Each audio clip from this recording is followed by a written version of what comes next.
If you're new to the iPad, gestures are your friend. Especially this is the 10th gen iPad, and every new iPad, well, isn't going to have any kind of button like the old iPads used to have it.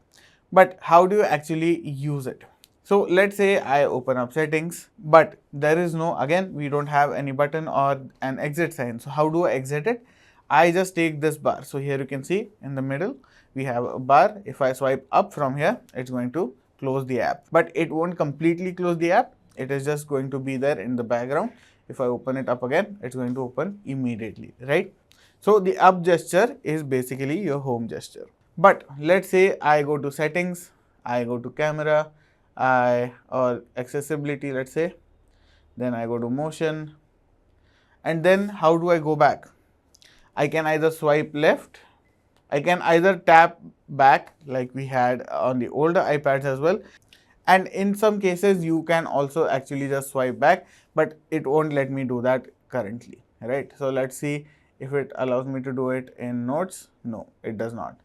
So you need to know where to swipe back from. Generally it's just a gesture away like we do have it on the iPhone. But let's say I have multiple apps open. I have this, I have the App Store, and I want to switch through apps. What can I do at that point? I can just swipe up and hold it about 50% through, and here you can see we have come to the app switcher. This is called the app switcher. All the open apps are going to come up over here, and you can just select whichever app you actually want to use, right? And that is going to be helpful. But there is also some other way that you can do this. So let's say I am in notes, right? If I just swipe up very gently and not completely, here you can see we have dock, and with the dock we can just go to some other app, and that is going to be more helpful to us, and that is much easier as well instead of doing this every time, right? Another thing you can do is just swipe across the bar, and it is going to take you through the applications.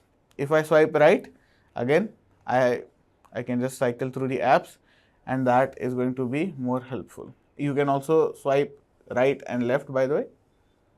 So as you can see, you can easily do this, and that won't be an issue. But if you want to open up your action center, what can you do at that point? You can just swipe down from the top right, and here you can see you have your action center.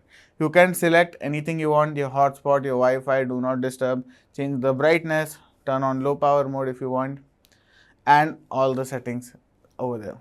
But if you want to look at the notifications, you can just swipe down from the middle and your notifications will come up. This looks like your home screen, and that is sometimes useful, sometimes you may not like it, but that's all right. And that is going to work if I swipe down from the top left as well. But if I swipe down from the top right only, it's going to take me to the action center. So that is about it. With practice and with extensive usage, this will come very naturally to you. Hopefully this video has been helpful. If it has been, do make sure to like, share and subscribe.